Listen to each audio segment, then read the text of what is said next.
Здравейте и добре дошли в първото ми видео за YouTube. Много се вълнувам, тъй като от много време искам да започна да снимам и видеа за YouTube, но все не ми оставаше време. Искрено се надявам видеята да ви допаднат и да ви бъдат интересни. Днес денят ми беше много готин и интересен и затова реших да заснема всичко през деня и да ви го покажа в това видео. Сутринта бях на грим, който се получи наистина много добре, след което с Настя направихме една страхотна фотосесия и наистина нямам търпение да ми изпрати снимките и да ви ги покажа. Настя и фотографката, която засне сватбената ни фотосесия, наистина е страхотна. Препоръчвам ви я с две ръце. Много често получавам запитвания и въпроси кой е снимал сватбената ни фотосесия. Нейният стил е толкова женствен и красив, просто уникална е. Стига приказки, а сега да ви покажа как премина целият ми ден.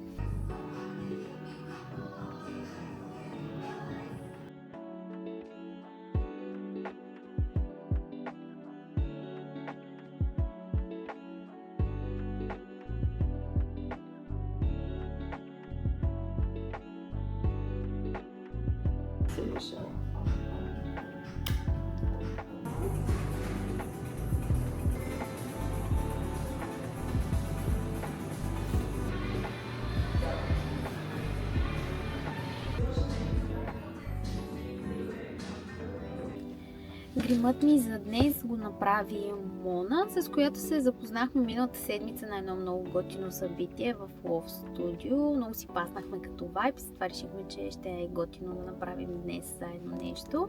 Също така и в студиото мисля, че се получиха много хубави кадрите. Днес беше наистина много готин ден. Много обичам такива дни, които са креативни, пълни с енергия и разнообразни. Затова се надявам наистина да ви бъде интересно видеото. Преди да приключа видеото, ми се иска да отворим две PR пратки, които получих. Едната е от NL Beauty, които вчера празнуваха своят 6-ти рожден ден. Няма да ви лъжа, надникнах малко, но не съм я отворила изцяло, за да може да го направим заедно. Тук мисля, че камерата е по-удобна, за да се вижда изцяло пратката. NL винаги изненадват с много готини пратки. Личи колко детайл е вложен и мисъл във всяка една от тях. Кутийките са им винаги супер готини. Ето вижте. Това мисля, че ще е по-удобно така.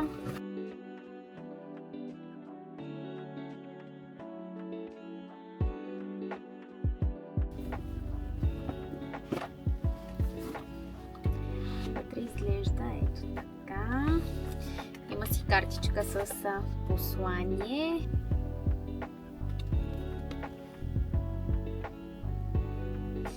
И какво се крие в кутийката? Изпратили са ми от Балсама Team за устни, който е уникален, особено този с ванилията ви го препоръчвам с две ръце. Супер хидратация дава на устните.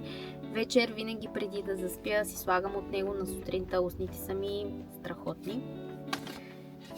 Имаме от това мисля, че беше моливът им за очи в черния цвят, който също е доста удобен, защото на края има чечица, с която може много лесно да разнесете моливът си и да се получи много хубава очна линия, особено ако не сте добри в правенето на очна линия.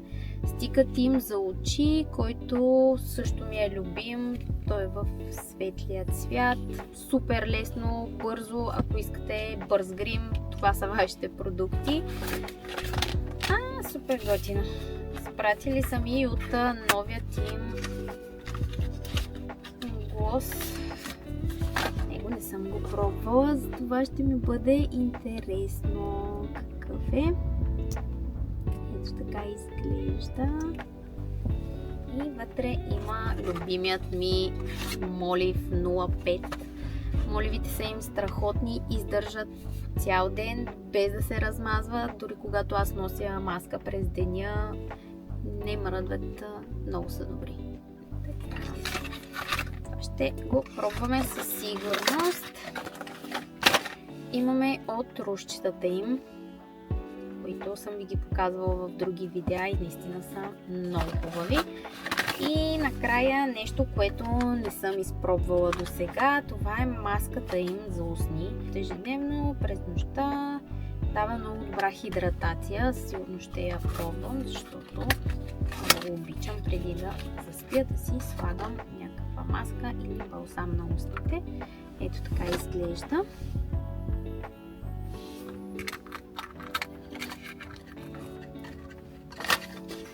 Готини продукти сигурно ще влязат в употреба, тъй като аз доста често си използвам продуктите на Енел. Втората пратка, която искам да отворим, е на Cocosолис. Нея не съм я отваряла и не знам какво се крие вътре. Само знам, че вътре има най-новият им продукт, който е Aura Pink. Много готина е кутийката също. Вижте като писмо. Направо ме грях да я отворя. Се опитам да го направя по-щадящо.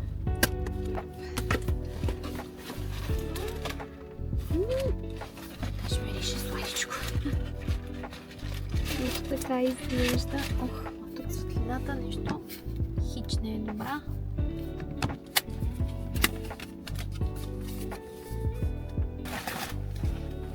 Имаме скрънчи. Много обичам да се връзвам с скрънчета. Така че ще си го използвам със сигурност. Сложили се и нещо сладичко. И ето го новият им продукт Aura. Котката изглежда ето така. Обогатен с пептиди, блестящ спрей, мигновено зарява кожата и косата, натурална ултралека формула, хидратира, разкрасява и подмладява. Идеален за всеки ден на парти и на плажа. Супер готина упаковка. Ето така. Трябва да разбием много хубаво. Не знам дали успявате да видите частиците вътре. Мирише много сладичко. На чизкейк. Направо. Много хубаво.